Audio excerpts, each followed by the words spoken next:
Hello students. तो आज की वीडियो में अपन डिस्कस करेंगे operation of heat transfer CS 301 का पहला चैप्टर है अपना रेडिएशन। उसके कुछ रिमेनिंग टॉपिक हैं, उनको इस वीडियो में अपन डिस्कस करेंगे। तो सबसे पहले है 1.5 वाला टॉपिक, ग्रे बॉडी। कि ग्रे बॉडी क्या होती है। A grey body is defined as a body whose absorptivity of a surface does not vary with variation in temperature and wavelength of the incident radiation। कि grey body वो है कि जिसकी जो एब्जॉर्बिविटी है वो टेम्परेचर पे तथा जो इंसिडेंट रेडिएशन आ रही है उसके वेवलेंथ पे, उसकी तरंग दैर्ध्य पर निर्भर नहीं करती है, वो होती है grey body. Grey body is a opaque body. उसके लिए ट्रांसमिटिविटी मतलब आर पार जो रेडिएशन जाएगी वो जीरो होती है, मतलब आर पार कुछ भी नहीं जाएगा।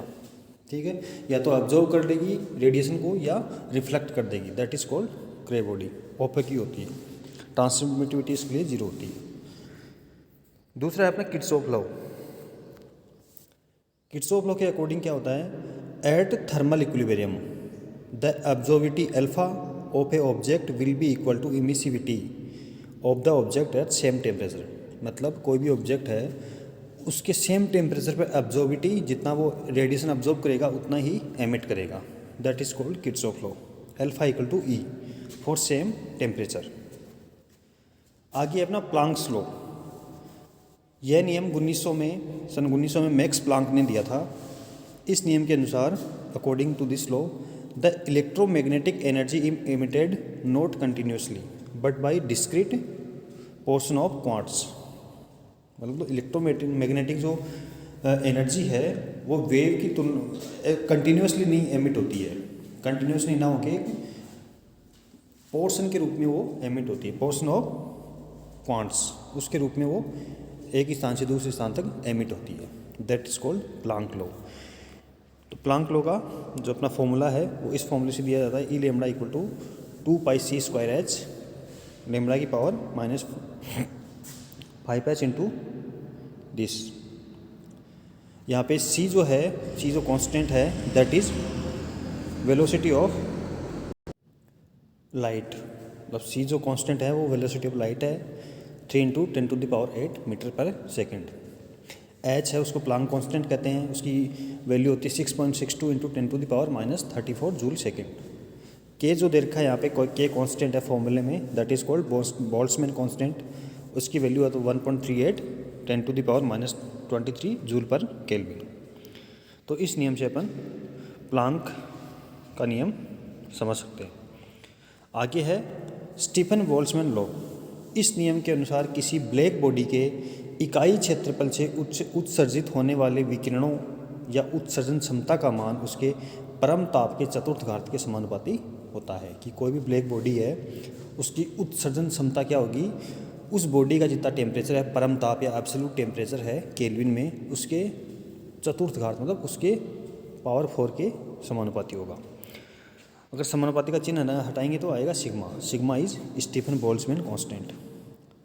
तो यहाँ पे जो Eb है वो है ब्लैक बॉडी की उत्सर्जन क्षमता, T है परम ताप केल्विन में, सिग्मा है स्टीफन बोल्ट्जमैन कांस्टेंट, 5 × 6 7 × 10⁻8 वोट पर मीटर स्क्वायर केल्विन की power 4।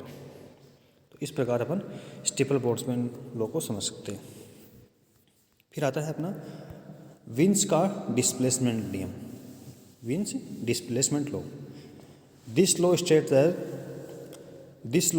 That the black body radiation curve for different temperature will be peak at different temperature. कि अगर किसी ब्लैक बॉडी के लिए अपन रेडिएशन कर्व और डिफरेंट टेम्परेचर पर अपन कर्व खींचेंगे तो वो एक जो पीक आएगा वो सबका सेम नहीं होगा, डिफरेंट टेम्परेचर पर डिफरेंट होगा। At the inversely proportional to temperature, मतलब जो कर्व आएगा उससे अपन ये निष्कर्ष निकाल सकते हैं कि जो लेमड़ा है वो इन्वर्सली प्रोपोर्शनल हो, लेमड़ा जो वेवलेंथ की तरंग दैर्ध्य है वो इन्वर्सली प्रोपोर्शनल होगी टेम्परेचर की।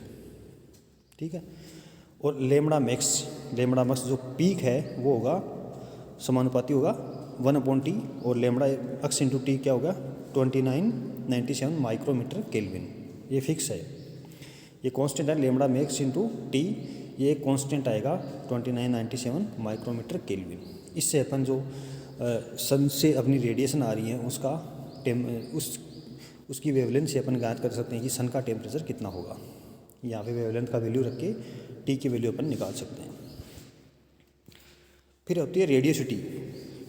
रेडियोसिटी क्या होती है? Radiosity is the radiation flux living, या तो एमिटेड हो सकता है या रिफ्लेक्टेड होता है या ट्रांसमिटेड हो सकता है, bye a surface per unit area, कि पर यूनिट एरिया से किसी भी सरफेस से कितनी एनर्जी एमिट हो रही है या ट्रांसमिट हो रही है या रिफ्लेक्ट हो रही है, उसकी वैल्यू कहलाती है क्या? रेडियोसिटी। पर यूनिट एरिया इसलिए ये फ्लक्स अपन बोल सकते हैं कि रेडिएंट फ्लक्स, कितना अपना एमिट कर रहा है, कितना रिफ्लेक्ट हो रहा है, कितना ट्रांसमिट हो रहा है। Okay, that is called radiosity. Okay.